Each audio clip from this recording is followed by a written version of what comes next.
ஓம் சாந்தி 8/6/2025 அவ்யக்த பாப்தாதா அவ்யக்த முரளி திருப்புதல் தேதி 15/11/2005.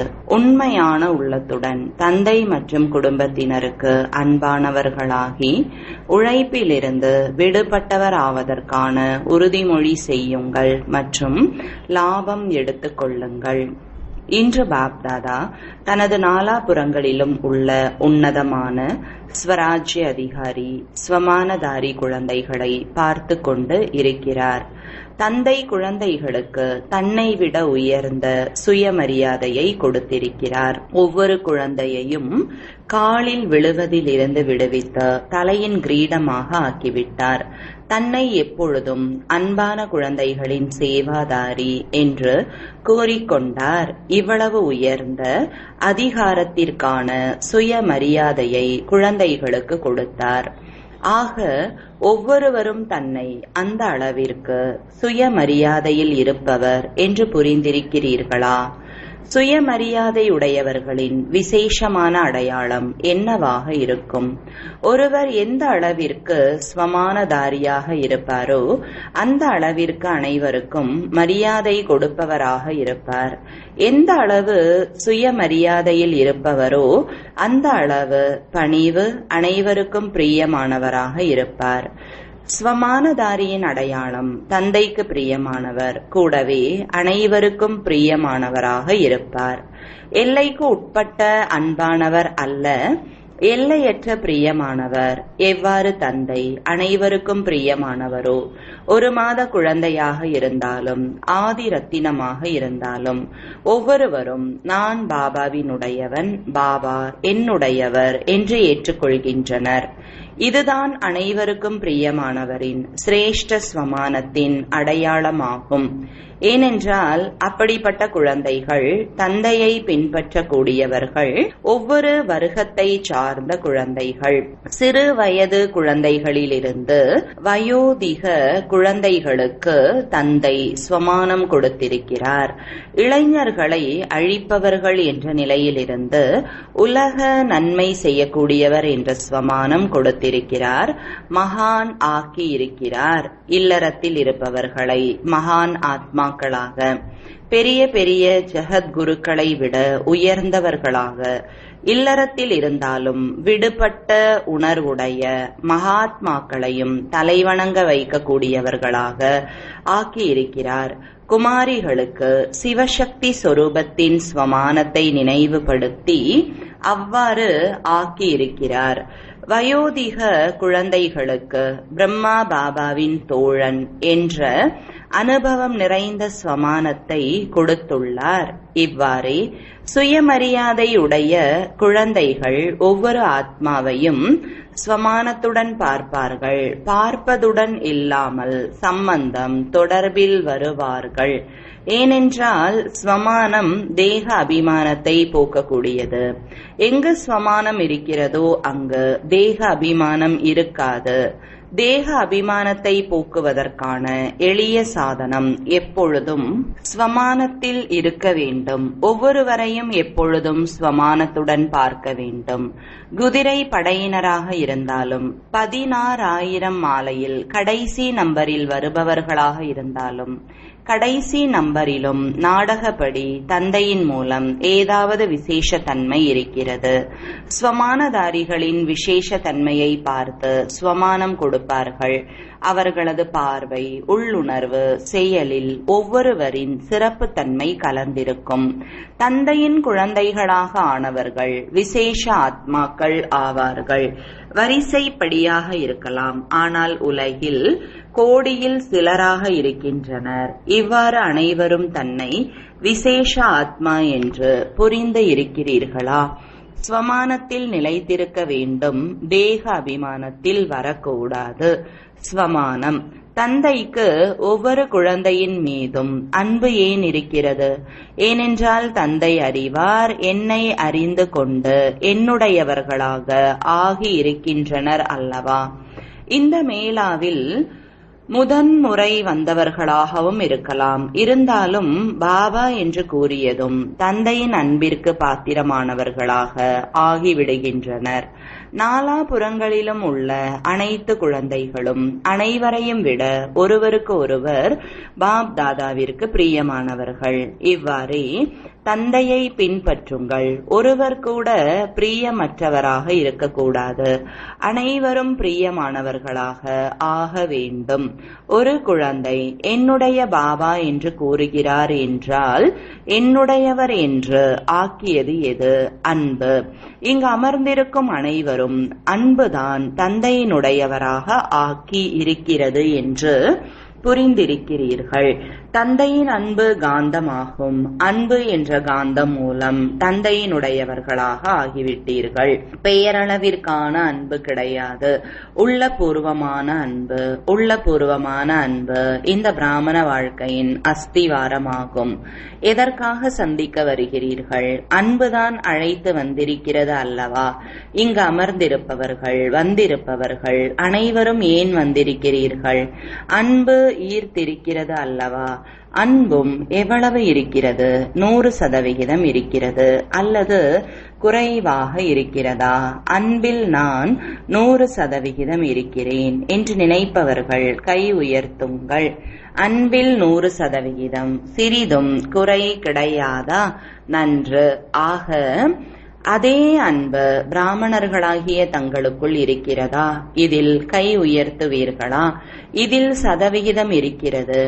எவ்வாறு தந்தைக்கு அனைவரின் மீது அன்பு இருக்கிறதோ அதே போன்று குழந்தைகளுக்கும் அனைவரின் மீது அன்பு, அனைவருக்கும் பிரியமானவர்களாக இருக்க வேண்டும். பிறரது பலவீனங்களை பார்க்க வேண்டாம். ஒருவர் சம்ஸ்காரத்திற்கு வசமாகி இருக்கிறார் என்றால் யாரை பின்பற்ற வேண்டும்? வசமானவரையா? நீங்கள் வசப்படுத்தும் மந்திரம் கொடுக்கக்கூடியவர்கள். வசமானவர்களை விடுவிக்கக்கூடிய மந்திரம் விடுவிக்கக்கூடியவர்கள் அல்லது பார்க்கக்கூடியவர்களா? தென்படுகிறதா? ஏதாவது தீய விஷயங்கள் தென்படுகிறது என்றால் என்ன செய்வீர்கள்? பார்த்து கொண்டே இருப்பீர்களா அல்லது தூரமாகி விடுவீர்களா? ஏனென்றால் பாப்தாதா பார்த்தார், யார் உள்ளபூர்வமான அன்புடையவர்களாக இருக்கிறார்களோ, தந்தைக்கு பிரியமானவர்களாக இருக்கிறார்களோ, அவர்கள் அவசியம் அனைவருக்கும் பிரியமானவர்களாக இருப்பார்கள். சம்பன்னம் மற்றும் சம்பூர்ணமாவதற்கான எளிய விதி உள்ளபூர்வமான அன்பு. ஒருவர் எவ்வளவுதான் ஞானியாக இருக்கலாம், ஆனால் உள்ளபூர்வமான அன்பு இல்லை என்றால் பிராமண வாழ்க்கை மகிழ்ச்சியான வாழ்க்கையாக இருக்காது, காய்ந்து போன வாழ்க்கையாக இருக்கும். ஏனென்றால் ஞானத்தில் அன்பு இல்லாத ஞானம் இருந்தால் ஞானத்தில் ஏன், எதற்கு என்ற கேள்விகள் எழும். ஆனால் அன்பு கலந்த ஞானம் இருந்தது என்றால் அன்பானவர்கள் எப்பொழுதும் அன்பில் மூழ்கி இருப்பார்கள். அன்பானவர்களை நினைப்பதற்கான முயற்சி செய்ய வேண்டி இருக்காது. ஞானியாக மட்டும் இருந்தால் அன்பு இல்லை என்றால் உழைக்க வேண்டி இருக்கிறது. அவர்கள் உழைப்பிற்கான பலனை அடைவார்கள். இவர்கள் அன்பிற்கான பலனை அடைவார்கள். ஞானம் என்பது விதை, ஆனால் விதை அன்பு. விதைக்கு அன்பு என்ற நீர் கிடைக்கவில்லை என்றால் பலன் கிடைக்காது. ஆக இன்று அனைத்து குழந்தைகளின் உள்ளபூர்வமான அன்பை பாப் தாதா பரிசோதித்துக் கொண்டிருந்தார். தந்தையிடம் மற்றும் அனைவரிடம், நீங்கள் அனைவரும் தன்னை என்னவென்று நினைக்கிறீர்கள்? அன்பானவர்களாக இருக்கிறீர்களா? உள்ளபூர்வமான அன்பு இருக்கிறது என்று நினைப்பவர்கள் கைகளை உயர்த்துங்கள். நன்று. அனைவருக்கும் பிரியமானவர்கள், தந்தைக்கு பிரியமானவர்களாக இருக்கிறீர்கள். அனைவருக்கும் பிரியமானவர்களாக இருக்கிறீர்களா? அனைவருக்கும். இவர் என்னுடைய சகோதரன், சகோதரி என்று ஒவ்வொருவரும் நினைக்கிறீர்களா? இவர்கள் என்னுடையவர்கள் என்று ஒவ்வொருவரும் நினைக்கிறீர்களா? அல்லது சிலர் மட்டும் நினைக்கிறீர்களா? எவ்வாறு தந்தையின் அன்பில் அனைவரும் கை உயர்த்துகிறீர்களோ, ஆம், தந்தைக்கு பிரியமானவர்களாக இருக்கிறீர்கள். அவ்வாறு நீங்கள் ஒவ்வொருவருக்காகவும் கை உயர்த்துவீர்களா? ஆம், இவர் அனைவருக்கும் பிரியமானவர். இந்த சான்றிதழ் கிடைக்குமா? ஏனென்றால் பாப்தாதா முன்பே கூறி இருக்கின்றார், தந்தையிடமிருந்து மட்டும் சான்றிதழ் அடையக்கூடாது, பிராமண குடும்பத்தினரிடம் இருந்தும் அடைய வேண்டும். ஏனென்றால் இந்த நேரத்தில் தந்தை தர்மம் மற்றும் ராஜ்யம் இரண்டையும் சேர்த்து உருவாக்கி கொண்டிருக்கிறார். ராஜ்யத்தில் தந்தை மட்டுமே இருக்க மாட்டார், குடும்பமும் இருக்கும். தந்தைக்கும் பிரியமானவர், குடும்பத்தினருக்கும் பிரியமானவர். ஞானியாக ஆகிவிட்டீர்கள், கூடவே பிரியமானவர்களாக ஆவதும் அவசியமாகும். ஸ்வமானத்தில் இருக்க வேண்டும் மற்றும் மரியாதை கொடுக்க வேண்டும். இந்த இரண்டும் அவசியமாகும். பிராமண பிறப்பு எடுத்ததும் ஒவ்வொரு குழந்தைக்கும் தந்தை மரியாதை கொடுத்தார். அதனால்தான் உயர்ந்த நிலையை அடைந்து இருக்கிறீர்கள். இந்த ஒரு பிறவியில் மரியாதை கொடுக்க வேண்டும். முழு கல்பமும் அதற்கான பலனாக மரியாதை கிடைக்கும். அரை கல்பம் ராஜ்ய அதிகாரிக்கான மரியாதை கிடைக்கும். அரை கல்பம் பக்தியில் பக்தர்களின் மூலம் மரியாதை கிடைக்கும். அதனால் இதற்கு முழு கல்பத்திற்கும் ஆதாரம் இந்த ஒரு பிறவியில் மதிப்பளிக்க வேண்டும், மதிப்பை அடைய வேண்டும். இப்பொழுது பாப்தாதா பார்த்து கொண்டிருக்கிறார். நாலாபுறமும் உள்நாடு மற்றும் வெளிநாட்டில் சிலர் இரவில், சிலர் பகலில் சந்திப்பு செய்து கொண்டு இருக்கிறார்கள். முயற்சியின் வேகத்தை நன்றாக அதிகப்படுத்த உங்களுக்கு தாதி கிடைத்திருக்கிறார். அப்படித்தானே? ஏதாவது ஒரு குறை பார்த்து விட்டார், உடனேயே அதை பற்றி வகுப்பை எடுத்து விடுகிறார். எந்த ஒரு குழந்தையாக இருந்தாலும், உள்நாடு அல்லது வெளிநாட்டு குழந்தை, எந்த ஒரு பாடத்திலும் உழைப்பு ஏற்படுகிறது என்றால் அதற்கு மூல காரணம் உள்ளபூர்வமான அன்பில் குறை இருக்கிறது. அன்பு என்றால் அன்பில் மூழ்கி இருப்பதாகும். நினைக்க வேண்டி இருக்காது. நினைவு மறப்பது கடினமாக இருக்கும். அன்பு என்றால் அன்பில் மூழ்கி இருப்பதாகும். நினைக்க வேண்டி இருக்காது. நினைவு மறப்பது கடினமாக இருக்கும். ஒருவேளை உழைக்க வேண்டி இருக்கிறது என்றால் உள்ளபூர்வமான அன்பை சோதியுங்கள். எங்கும் கசிவு இல்லைதானே? பற்றுதல் மனிதன் மீதோ, மனிதனின் சிறப்புகள் மீதோ, சாதனத்தின் மீதோ, பாதுகாப்பின் மீதோ, நியமப்படி பாதுகாப்பு என்பது சரிதான். ஆனால் அதிகபட்ச பாதுகாப்பு இருக்கும் போது அதன் மீதும் அன்பு பற்று ஏற்படுகிறது. அந்த பாதுகாப்பு நினைவிற்கு வந்து கொண்டே இருக்கும். அதன் அடையாளம் எதிலாவது கசிவு இருந்தது என்றால் எப்பொழுதும் வாழ்க்கையில் ஏதாவது ஒரு காரணத்தினால் திருப்தியின் அனுபவம் ஏற்படாது. ஏதாவது காரணத்தினால் அதிருப்தியின் அனுபவத்தை ஏற்படுத்தும். எங்கு திருப்தி இருக்கிறதோ அதன் அடையாளம் எப்பொழுதும் மகிழ்ச்சி இருக்கும். எப்பொழுதும் ஆன்மீக ரோஜா போன்று புன்முறுவலுடன் மலர்ந்து இருப்பார்கள். மனமுடைந்து போக மாட்டார்கள். எப்பொழுதும் டபுள் லைட் ஆக புரிந்து கொண்டீர்களா? கடின உழைப்பிலிருந்து இப்பொழுது விடுபட்டு விடுங்கள். குழந்தைகளின் உழைப்பு பாப் தாதாவிற்கு பிடிக்கவில்லை. அரை கல்பம் உழைப்பு செய்தீர்கள். இப்பொழுது மகிழ்ச்சியாக இருங்கள். அன்பில் மூழ்கி விடுங்கள். ஞான கடலின் ஆழத்தில் சென்று அனுபவம் என்ற முத்துகளை அனுபவம் செய்யுங்கள். வெறுமனே தலைக்கு மட்டும் குளித்துவிட்டு வராதீர்கள். அன்பில் மூழ்கி விடுங்கள். அனைவரும் உறுதிமொழி எடுத்தீர்கள் அல்லவா? கூடவே இருப்பேன், கூடவே செல்வேன். உறுதி எடுத்தீர்களா? கூடவே வருவீர்களா அல்லது பின்னால் வருவீர்களா? கூடவே வருவதற்கு தயாராக இருப்பவர்கள் கைகளை உயர்த்துங்கள். தயாராக இருக்கிறீர்களா? யோசித்து உயர்த்துங்கள். தயாராக இருப்பது என்றால் தந்தைக்கு சமமாக இருப்பது. யார் கூடவே வர முடியும்? சமமாக இருப்பவர்கள்தான் கூடவே வருவார்கள் அல்லவா? ஆக போகலாமா? தயாராக இருக்கிறீர்களா? முதல் வரிசையில் உள்ளவர்கள் தயாராக இருக்கிறீர்களா? செல்வதற்கு நாளை கட்டளையிட்டால் வருவீர்களா? இல்லறத்தில் உள்ளவர்கள் வருவீர்களா? குழந்தையின் நினைவு வராதா? தாய்மார்கள் வருவீர்களா? எந்த பொருளின் நினைவும் வராதா?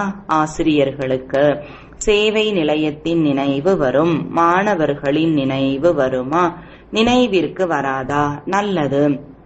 அனைவரும் பற்றற்றவர்களாக ஆகிவிட்டீர்களா? மிகவும் நல்ல விஷயம்தான். பிறகு கடின உழைப்பு செய்ய வேண்டி இருக்காது அல்லவா? எதிரில் அமர்ந்தவர்களாக இருந்தாலும் தூரத்தில் அமர்ந்திருந்தாலும் தந்தையின் உள்ளத்தில் அமர்ந்திருக்கிறீர்கள். அனைவரும் இன்றைய நாள் கடின உழைப்பிலிருந்து முக்தியை கொண்டாட பாப் தாதா விரும்புகின்றார். ஆவீர்களா? கைத்தட்டி விட்டீர்கள். ஆவீர்களா? நாளை ஒருவரும் தாதிகளிடத்தில் வரமாட்டீர்கள். கடின உழைப்பு செய்விக்க மாட்டீர்களா? மகிழ்ச்சியாக சந்திப்பீர்களா? மண்டல பொறுப்பாளரிடம் செல்ல மாட்டீர்களா? புகார் கொடுக்க மாட்டீர்களா? முழுமை ஆகிவிட வேண்டும். சரிதானே? இப்பொழுது கைகளை உயர்த்துங்கள். யோசித்து கை உயர்த்துங்கள். அப்படியே உயர்த்திவிடக் கூடாது. எந்த புகாரும் கிடையாது. எனது எனது என்று எதுவும் கிடையாது. நானும் கிடையாது. எனது என்பதும் கிடையாது. அழிந்து விட்டது. உறுதிமொழி கொடுத்து இருக்கிறீர்கள். நல்லது, வாழ்த்துக்கள். ஆனால் உறுதிமொழியின் லாபத்தை எடுத்துக் கொள்வது கிடையாது. உறுதிமொழி மிக வேகமாக எடுத்து விடுகிறீர்கள். ஆனால் லாபம் அடைவதற்கு தினமும் ஒன்று புரிந்து கொண்டு ரிவைஸ் செய்யுங்கள். என்ன உறுதிமொழி எடுத்தேன் என்று உறுதிமொழியை தினமும் ரிவைஸ் செய்யுங்கள். அமிர்த வேலை சந்திப்பிற்கு பிறகு உறுதிமொழி மற்றும் லாபம் இரண்டின் சார்ட்டையும் சமமாக ஆக்குங்கள். என்ன உறுதிமொழி எடுத்தேன், மேலும் என்ன லாபம் அடைகிறேன், ரியலைஸ் செய்யுங்கள், ரிவைஸ் செய்யுங்கள். சமமாகிவிடும், சரியாகிவிடும். மீட்டிங்கிற்கு வந்தவர்கள் உறுதிமொழி எடுத்ததை பாப் தாதா அறிவார். நல்ல நல்ல திட்டங்களை உருவாக்குகிறீர்கள். பாப் தாதாவிற்கு பிடித்திருக்கிறது. பாப் தாதா என்ன விரும்புகிறார்? பாப் தாதா ஒரே ஒரு சப்தத்தை தான் விரும்புகிறார். வெற்றியாக்குங்கள், வெற்றியாளராகுங்கள். என்ன பொக்கிஷங்கள் இருக்கிறதோ, சக்திகள், சங்கல்பம், வார்த்தை, செயலும் சக்தியாகும். இந்த நேரமும் சக்தியாகும், பொக்கிஷமாகும். அனைத்தையும் வெற்றியாக்க வேண்டும். ஸ்தூல செல்வமானாலும் அலௌகீக பொக்கிஷங்களானாலும் அனைத்தையும் வெற்றியாக்க வேண்டும். வெற்றி மூர்த்திக்கான சான்றிதழ் அடைந்தே ஆக வேண்டும். வெற்றி ஆக்குங்கள் மற்றும் வெற்றி செய்வியுங்கள். ஒருவர் வெற்றியாக்கவில்லை என்றால் வார்த்தைகளின் போதனையினால் அல்ல, தனது சுப பாவனை, சுபமான விருப்பம் மற்றும் எப்பொழுதும் சுபமான மரியாதை கொடுப்பதன் மூலம் வெற்றி அடைய வைக்க வேண்டும். வெறும் போதனை மட்டுமே கொடுக்காதீர்கள். ஒருவேளை போதனை கொடுக்க வேண்டியிருந்தால் மன்னிப்பு மற்றும் போதனை, மன்னிப்பு செய்து போதனை கொடுங்கள். கருணை உடையவர்களாக ஆகுங்கள். இரக்கம் உடையவர்களாக ஆகுங்கள். உங்களுடைய கருணை ரூபம் போதனைக்கான பலன் அவசியம் காண்பிக்கும். பாருங்கள், இன்றைய நாட்களில் விஞ்ஞான மருத்துவர்களும் அறுவை சிகிச்சை செய்யும் பொழுது முதலில் என்ன செய்கின்றனர்? முதலில் உறங்க வைத்து விடுகிறார்கள். பிறகு அறுவை சிகிச்சை செய்கிறார்கள்.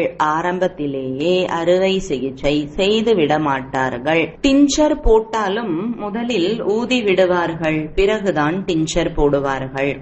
ஆக நீங்களும் முதலில் கருணை உடையவர்களாக ஆகுங்கள். பிறகு போதனை செய்தால்தான் தாக்கம் ஏற்படும். இல்லை என்றால் நீங்கள் போதனை கொடுப்பீர்கள். ஆனால் அவர் முன்கூட்டியே உங்களை விட அதிக போதனையாளராக இருக்கிறார். எனவே ஒரு போதனையாளர் மற்றொரு போதனையாளரின் போதனையை ஏற்றுக்கொள்ள மாட்டார். இப்படி செய்யாதீர்கள், இப்படி செய்யுங்கள் என்று நீங்கள் என்ன போதனை கொடுப்பீர்களோ அதை தொண்டிப்பதற்கு அவரிடம் 10 கருத்துகள் இருக்கும். ஆகையால் மன்னிப்பு மற்றும் போதனை சேர்ந்தே இருக்க வேண்டும். ஆக இந்த 70ஆம் ஆண்டிற்கான கருப்பொருள் வெற்றியாக்குங்கள், வெற்றி செய்வியுங்கள், வெற்றி மூர்த்திகளாக ஆகுங்கள். அனைத்தையும் வெற்றியாக்குங்கள். டபுள் லைட் ஆக வேண்டும் அல்லவா? எனவே வெற்றியாக்கி விடுங்கள், சம்ஸ்காரத்தையும் வெற்றியாக்குங்கள். எது உங்களது உண்மையான ஆதி சம்ஸ்காரமோ, தேவதை சம்ஸ்காரம், ஆத்மாவின் அனாதி சம்ஸ்காரமோ அதை வெளிப்படுத்துங்கள். தவறான சம்ஸ்காரங்களை அழித்து விடுங்கள். ஆதி அனாதி சம்ஸ்காரங்களை வெளிப்படுத்துங்கள். இப்பொழுது அனைவரின் புகார் விசேஷமாக ஒன்றே ஒன்று பாக்கி இருக்கிறது. சம்ஸ்காரம் மாறுவது கிடையாது. அனைவரும் கடின உழைப்பிலிருந்து விடுபடுவதற்கான உறுதிமொழியை எடுத்திருக்கிறீர்கள் அல்லவா? நல்லது, இதை புகைப்படமிடுங்கள். இப்பொழுது ஒரு நிமிடத்திற்கு தனது உள்ளத்தில் இந்த உறுதிமொழிக்கு திடமான அடிக்கோடு இடுங்கள். தனது மனதில் உறுதிப்படுத்துங்கள். நல்லது. நாலாபுறங்களிலும் உள்ள ஸ்வமானதாரி குழந்தைகளுக்கு எப்பொழுதும் தந்தையின் உள்ளபூர்வமான அன்பிற்குரியவர்கள், அனைவருக்கும் பிரியமான சிரேஷ்டமான ஆத்மாக்களுக்கு எப்பொழுதும் கடின உழைப்பிலிருந்து விடுபட்டு ஜீவன் முக்தியின் அனுபவம் செய்யக்கூடிய தீவிர முயற்சியாளர் குழந்தைகளுக்கு எப்பொழுதும் உறுதிமொழி மற்றும் உறுதிமொழியின் லாபம் அடையக்கூடிய சமநிலையில் இருக்கும் சுகமான குழந்தைகளுக்கு எப்பொழுதும் மகிழ்ச்சியாக இருக்கக்கூடிய மற்றவர்களையும் மகிழ்விக்க கூடியவர்களுக்கு இவ்வாறு சங்கமயுக சிரேஷ்ட பாக்கியத்திற்கு அதிகாரியாக உள்ள குழந்தைகளுக்கு பாப் தாதாவின் அன்பு நினைவுகள் மற்றும் திலாராமின் உள்ளபூர்வமான ஆசீர்வாதத்தை ஏற்றுக்கொள்ளுங்கள். அன்பு நினைவுகள் மற்றும் வணக்கங்கள். ஆன்மீக தந்தைக்கு ஆன்மீக குழந்தைகளின் அன்பு நினைவுகளும் வணக்கங்களும். தாதிகளிடம், சரிதானே, அனைவரும் உங்களை பார்த்து மகிழ்ச்சி அடைகின்றனர். தந்தை மற்றும் குழந்தைகள் இருவரை பார்த்தும் மகிழ்ச்சி அடைகிறார்கள். இருவரும் சமமானவர்கள். அனைவருக்கும் செல்லமானவர்களாக இருக்கிறீர்கள். அனைவருக்கும் தாதிகளின் மீது விசேஷமான அன்பு இருக்கிறது அல்லவா? அதிகமான அன்பு இருக்கிறது. ஏனென்றால் யார் நிமித்தம் ஆகிறார்களோ, நிமித்தம் ஆகின்றவர் மீது பொறுப்பும் இருக்கிறது. அந்த அளவிற்கு அன்பும் இருக்கும். ஏனென்றால் அனைவரின் அன்பு மற்றும் ஆசீர்வாதம் என்ற மின் தூக்கி அவர்களுக்கு கிடைத்து விடுகிறது. நிமித்தமாக இருக்கும் உங்களுக்கும் லிஃப்ட் கிடைக்கிறது. ஆனால் லிஃப்ட் என்ற பரிசை எப்பொழுதும் பாதுகாப்பாக வைத்திருந்தால் அதிக நன்மை ஏற்படும். இந்த வரதானம் கூடுதலாக கிடைக்கிறது. எந்த ஒரு காரியமாக இருந்தாலும் ஈஸ்வரிய காரியத்தில் அல்லது யக்ய சேவையில் யார் ஒருவர் நிமித்தமாக ஆகிறார்களோ அவருக்கு ஆசீர்வாதம் மற்றும் அன்பு இரண்டின் லிஃப்ட் கிடைக்கிறது. அன்பு என்பது அப்படிப்பட்டது. எப்படிப்பட்டவர்களை எப்படி ஆக்கி விடுகிறது? இன்று உலகத்தினருக்கும் உங்களுக்கும் என்ன வேண்டும் என்று கேட்டால் அன்பு வேண்டும் என்று கூறுவார்கள். அமைதி வேண்டும். அதுவும் அன்பு இருந்தால்தான் கிடைக்கும். ஆக அன்பு, ஆன்மீக அன்பு அனைத்தையும் விட சிரேஷ்டமானது. நல்லது. வரதானம். இணைந்த சொரூப நினைவின் மூலம் மறதியற்றவர்களாக ஆகக்கூடிய நிரந்தர யோகி ஆகுங்கள். விளக்கம். எந்த குழந்தைகள் தன்னை தந்தையுடன் இணைந்திருக்கும் அனுபவம் செய்கிறார்களோ அவர்களுக்கு நிரந்தர யோகி ஆகுங்கள் என்ற வரதானம் தானாகவே கிடைத்துவிடும். ஏனென்றால் அவர்கள் எங்கு இருக்கிறார்களோ அங்கு சந்திப்பு விழா நடைபெற்று கொண்டே இருக்கும்.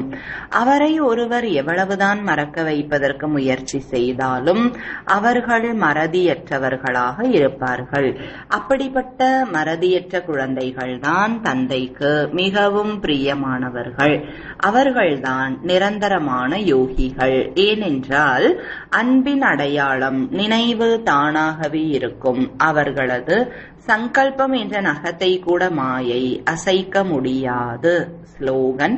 காரணம் கூறுவதற்கு பதிலாக அதை நிவாரணம் செய்யும் பொழுது ஆசீர்வாதங்களுக்கு அதிகாரி ஆகிவிடுவீர்கள். அவ்யக்த சமிஞ்சை. ஆத்மீக ஸ்திதியில் நிலைத்திருப்பதற்கான பயிற்சி செய்யுங்கள். உள்நோக்கு முகமுடையவர் ஆகுங்கள். உள்நோக்கு முகமுடையவராகி ஞான சிந்தனைக்கான பயிற்சியின் மூலம் அலௌகீக போதையில் எப்பொழுதும் மூழ்கி இருக்கும் பொழுது இந்த உலகின் குழப்பங்கள் தன் பக்கம் ஈர்க்காது. இராணுவத்தினர் பின்னர் நிலப்பரப்பிற்கு அடியில் சென்று விடும் பொழுது வெளியில் நிகழும் அணுகுண்டின் பாதிப்பு ஏற்படாது.